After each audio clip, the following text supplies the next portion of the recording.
সবাইকে স্বাগত জানাচ্ছি বিডিভিউজের সাপ্তাহিক আয়োজন অ্যারাউন্ড দ্য ওয়ার্ল্ডে। আপনাদের সাথে আছি আমি সুস্মিতা দাস। সপ্তাহের গুরুত্বপূর্ণ কিছু খবরের বিশ্লেষণ থাকছে আজকের প্রতিবেদনে। প্রতিবেদনগুলো তৈরি করেছেন ফারজানা তানিয়া। ইসরায়েলের পায়ের তলা থেকে মাটি সরে গেছে। এখন কৌশলে আত্মসমর্পণ করা ছাড়া নেতানিয়াহুর কাছে কোনো বিকল্প নেই। ইসরায়েলি প্রধানমন্ত্রী যথারীতি বাগাড়ম্বর করে গেলেও সম্মানজনক পলায়নের কৌশলটা যুক্তরাষ্ট্রের মাধ্যমে সম্পন্ন হতে যাচ্ছে। সপ্তাহের বিভিন্ন সংবাদ বিশ্লেষণ করলে ইসরায়েলের অনিবার্য পরাজয়ের একটি স্পষ্ট চিত্র ধরা দেবে।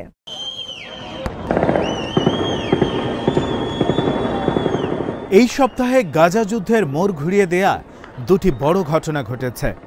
একটি গাজা থেকে 6 ইসরায়েলি বন্দীর লাশ উদ্ধার, অন্যটি পশ্চিম তীরে বেপরোয়া ইসরায়েলি অভিযানের বিরুদ্ধে প্রতিরোধ যোদ্ধাদের অবিশ্বাস্য শক্তি প্রদর্শন এবং বহু ইসরায়েলি সেনার প্রাণহানি। সেই সঙ্গে হিজবুল্লাহর হামলার তীব্রতা বৃদ্ধি, নতুন করে বিভিন্ন জাহাজে হুথি আনসারুল্লাহর হামলা এবং ইসরায়েলে ইরাকি যোদ্ধাদের ড্রোন ও ক্ষেপণাস্ত্র হামলা তো আছেই।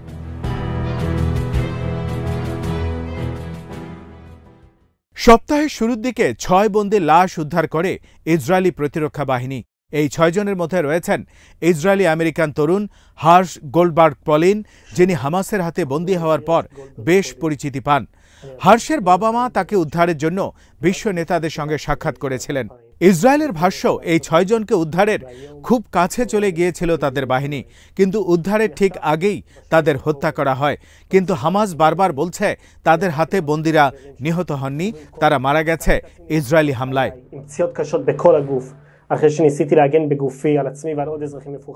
6 বন্দীর লাশ উদ্ধারের পর প্রধানমন্ত্রী বেঞ্জামিন নেতানিয়াহুর বিরুদ্ধে ফুঁসে উঠেছেন ইসরায়েলিরা। তেল আবিবের রাজপথে নেমে আসেন প্রায় 5 লাখ মানুষ। বলা হচ্ছে প্রায় 11 মাস আগে যুদ্ধ শুরুর পর এত বড় বিক্ষোভ আর ইসরায়েলে হয়নি। নিরাপত্তা বাহিনী এবং বিক্ষোভকারীদের মধ্যে বিক্ষিপ্ত সংঘর্ষের খবরও পাওয়া গেছে। তেল আবিবের রাস্তা অবরোধের পাশাপাশি পশ্চিম জেরুজালেমে নেতানিয়াহুর কার্যালয়ের বাইরেও বিশাল বিক্ষোভ হয়। হামাসের সঙ্গে যুদ্ধবিরতি এবং বন্দি বিনিময় চুক্তিতে আসতে নেতানিয়াহুর ব্যর্থতা এবং নাগরিকদের জীবন নিয়ে তার অবহেলার প্রতিবাদে সোমবার বিভিন্ন রাজনৈতিক দলের ডাকে ইসরায়েল জুড়ে ধর্মঘট শুরু হয়। ধর্মঘটের ফলে ব্যাংকিং, স্বাস্থ্যসেবা এবং বিমান চলাচল সহ অর্থনীতির গুরুত্বপূর্ণ খাতের কর্মকাণ্ড স্থবির হয়ে পড়ে।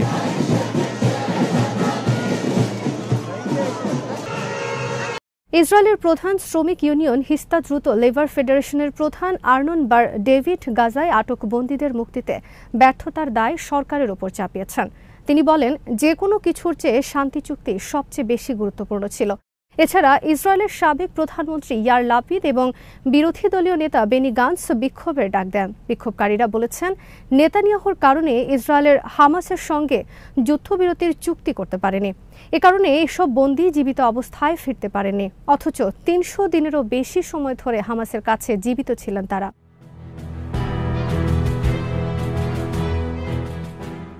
বিভিন্ন অজুহাতে চুক্তিকে পাশ কাটিয়ে সামরিক পদক্ষেপের মাধ্যমে বন্দি মুক্তির পথে হেঁটে বারবার ইসরায়েলিদের প্রশ্নের মুখে পড়েছেন নেতানিয়াহু। হামাসও অসংখ্য ভিডিও প্রকাশ করে কিংবা বিবৃতি দিয়ে নেতানিয়াহুকে জানিয়েছে সামরিক অভিযান চালিয়ে বন্দি মুক্ত করা সম্ভব নয়। এই সপ্তাহেও একই ধরনের বিবৃতি দিয়ে ইসরায়েলকে হুঁশিয়ারি দিয়েছেন হামাসের সামরিক শাখা আল কাসাম ব্রিগেডসের মুখপাত্র আবু উবাইদা। তিনি বলেন, বন্দীদের রাখা জায়গাগুলোতে দখলদার বাহিনী হানা দিলে এক্ষেত্রে রক্ষীরা বন্দীদের সঙ্গে কী ধরনের আচরণ করবেন অনেক আগেই যোদ্ধাদেরকে তার স্পষ্ট নির্দেশনা দেওয়া হয়েছে।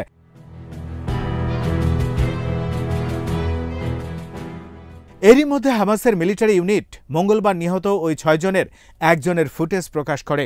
ইসরায়েলি বন্দী ওরি দানিনো ভিডিওতে নেতানিয়াহু এবং যুদ্ধকালীন মন্ত্রিসভার সদস্যদের উদ্দেশ্যে বলেন, আপনারা 7ই অক্টোবর ব্যর্থ হয়েছিলেন, আমাদের নাগরিকদের উদ্ধারে আপনাদের মিশনও ব্যর্থ হয়েছে।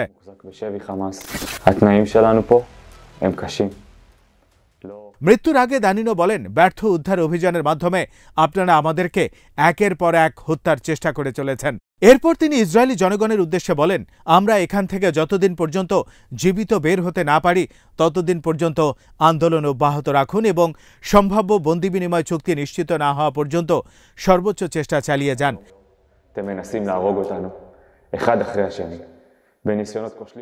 ইসরায়েল জুড়ে অবিস্মরণীয় বিক্ষোভ, হামাসের দৃঢ় অবস্থান ও এই ভিডিও প্রকাশের পর নেতানিয়াহুর অবস্থানে বড়সড় পরিবর্তন এসেছে বলে মনে হচ্ছে।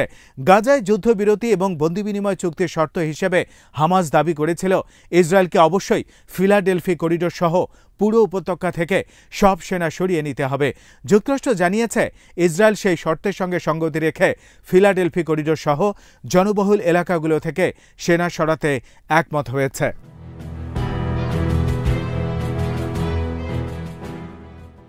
ইসরায়েলি প্রধানমন্ত্রী বেঞ্জামিন নেতানিয়াহু জানিয়েছিলেন ইসরায়েলকে অবশ্যই গাজা মিশর সীমান্ত বরাবর কল্পিত 14 কিলোমিটার দীর্ঘ এই করিডোরে ইসরায়েলি সেনা মোতায়েন রাখতে হবে। তবে নেতানিয়াহুর ঘোষণার একদিন পর হোয়াইট হাউসের তরফ থেকে তার দাবির ঠিক উল্টো অবস্থান জানানো হলো। হোয়াইট হাউসের জাতীয় নিরাপত্তা উপদেষ্টা জন কার্বি সাংবাদিকদের বলেন, সর্বশেষ প্রস্তাবে চুক্তির ফাঁক ফোকরগুলো দূর করার জন্য আমরা কাজ শুরু করেছি। প্রথম ধাপে সব ঘনবসতিপূর্ণ এলাকা থেকে ইসরায়েলি সেনা অপসারণের বিষয়টি অন্তর্ভুক্ত করা হয়েছে। ফিলাডেলফি করিডোর এবং এর সংলগ্ন এলাকাগুলো এর অন্তর্ভুক্ত। এই প্রস্তাবে ইসরায়েল সম্মত। হামাসকে নির্মূল করা পর্যন্ত গাজায় অভিযান চলবে বলে নেতানিয়াহু বারবার বললেও মার্কিন অবস্থানের প্রেক্ষিতে তিনি নীরব থেকে বিভিন্ন পদক্ষেপে মৌন সম্মতি জানিয়েছেন। এ ধরনের অনেক পরিকল্পনা বাস্তবায়িতও হয়েছে।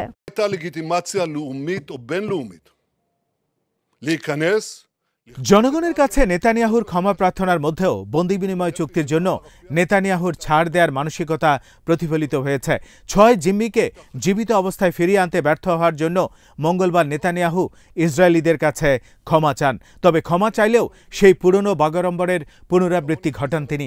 ফিলাডেলফি করিডোরে সেনা উপস্থিতি বজায় রাখা হবে বলে জানান নেতানিয়াহু।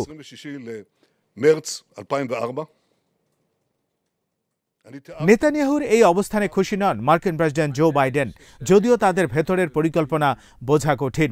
হামাসের হাতে থাকা বন্দীদের মুক্তির বিষয়ে নেতানিয়াহুর ভূমিকা যথেষ্ট নয় বলে অভিযোগ করেন বাইডেন। জিম্মিদের মুক্তির দাবিতে যখন উত্তাল ইসরায়েল, এমন সময় এই অভিযোগ করলেন তিনি। হোয়াইট হাউসে সাংবাদিকদের সঙ্গে কথা বলেন বাইডেন। সেখানে এই সপ্তাহে দুই পক্ষের কাছে একটি চূড়ান্ত বন্দি বিনিময় চুক্তি উপস্থাপন করার পরিকল্পনা করছেন কিনা জানতে চাইলে বাইডেন বলেন, আমরা এর খুব কাছাকাছি রয়েছি।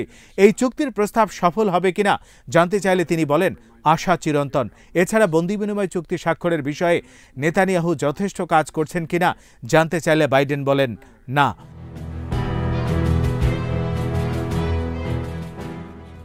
নেতানিয়াহু এবং বাইডেনের কূটনৈতিক খেলাকে অনেকদিন ধরে এড়িয়ে চলেছে হামাস।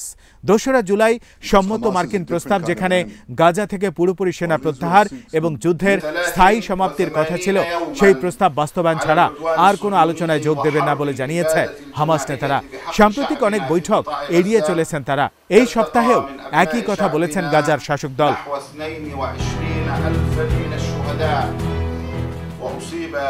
হামাসের সিনিয়র নেতা খলিল আল হাইয়া বলেছেন, গাজা উপত্যকার ফিলাডেলফি, নেতজারিম ও রাফা করিডোর থেকে ইসরায়েলি সেনা সম্পূর্ণভাবে প্রত্যাহার ছাড়া গাজায় কোনো যুদ্ধবিরতি চুক্তি করা সম্ভব নয়।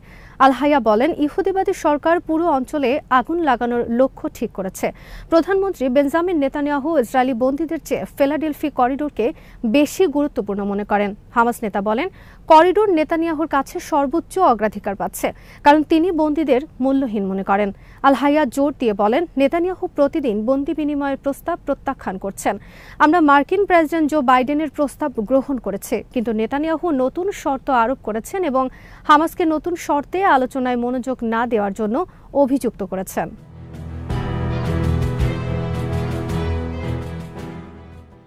ইসরায়েলের গণমাধ্যমগুলোর তাদের সামরিক ব্যর্থতার বিভিন্ন দিক উঠে এসেছে।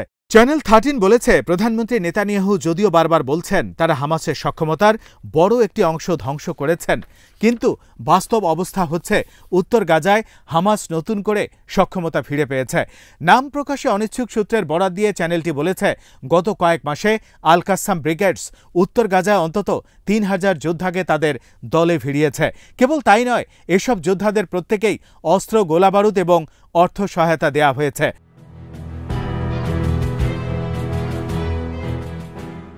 ইসরায়েলি ব্যর্থতা আরও স্পষ্ট হয়েছে তাদের সেনাবাহিনীর গ্রাউন্ড ফোর্সের প্রধান মেজর জেনারেল তামির ইয়াদেইয়ের পদত্যাগের মাধ্যমে।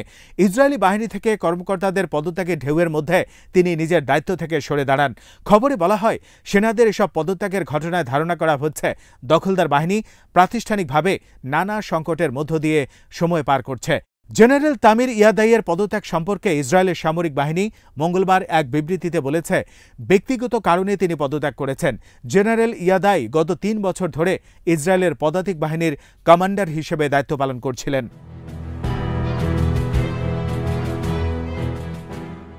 আন্তর্জাতিকভাবে আরও কোণঠাসা হয়েছে ইসরায়েল।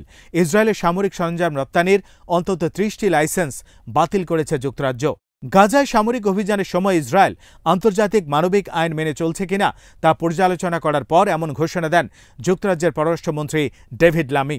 সোমবার বিবিসি জানিয়েছে, প্রায় 350টি রপ্তানি লাইসেন্সের মধ্যে যুক্তরাজ্যের স্থগিত করা 30টি লাইসেন্সের মধ্যে সামরিক বিমান, হেলিকপ্টার, ড্রোন এবং এগুলোর সঙ্গে সম্পর্কিত অন্যান্য উপাদান রয়েছে। ব্রিটিশ কর্মকর্তারা বলছেন, সরকার সিদ্ধান্তে পৌঁছেছে ইসরায়েলের রপ্তানি করা আইটেমগুলো আন্তর্জাতিক মানবিক আইনের গুরুতর লঙ্ঘনে ব্যবহার করা হতে পারে এমন একটি স্পষ্ট ঝুঁকি রয়েছে। গাজায় মৃতের সংখ্যা এবং বেসামরিক অবকাঠামোর ব্যাপক ধ্বংসের বিষয়ে উদ্বেগ বেড়ে যাওয়ায় ইসরায়েলের কাছে অস্ত্র বিক্রি বন্ধ করতে চাপের মধ্যে ছিল যুক্তরাজ্য।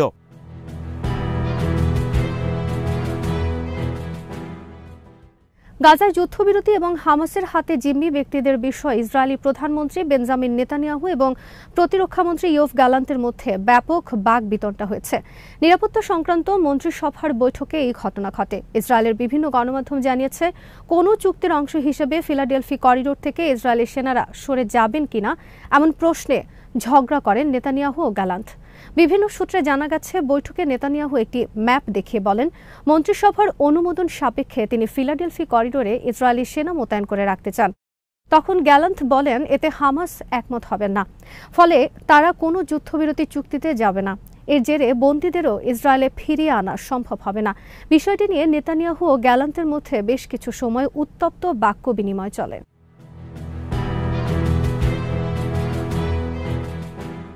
গাজা যুদ্ধ নিয়ে যখন উত্তপ্ত মধ্যপ্রাচ্য, তখন অধিকৃত পশ্চিম তীরেও ফিলিস্তিনি যোদ্ধাদের প্রতিরোধ অভিযান জোরালো হয়েছে।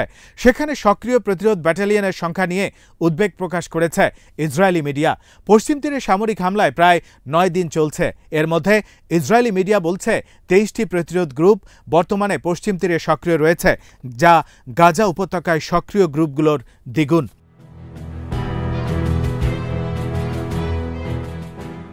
আল কাসাম, আল আকসা, আল কুদস ও আল মুজাহিদিন ব্রিগেডস ঘোষণা করেছে, তাদের যোদ্ধারা চলমান সংঘাতে বিভিন্ন ফ্রন্টে দখলদার সেনাদের বিরুদ্ধে প্রচণ্ড লড়াই করছেন এবং বুলেট ও শক্তিশালী বিস্ফোরক দিয়ে সেনা ও অবৈধ বসতি স্থাপনকারীদের লক্ষ্য করে শক্ত প্রতিরোধ গড়ে তুলেছেন। 28শে আগস্ট ইসরায়েলি সেনাবাহিনী পশ্চিম তীরের উত্তরাঞ্চলীয় এলাকাগুলোতে তাদের ব্যাপক অভিযান শুরু করে। এই অভিযান প্রতিরোধের সময় অনেক ইসরায়েলি সেনা নিহত এবং গুরুতর আহত হন। তাদের অনেক সাঁজোয়া যেন ধ্বংস হয়ে যায়।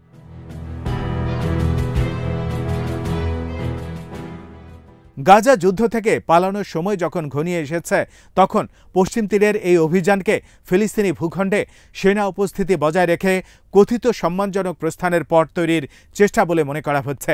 যত চেষ্টাই করুক নেতানিয়াহু, ইসরায়েলের চূড়ান্ত পরাজয় যে অনিবার্য তা এখন স্পষ্ট।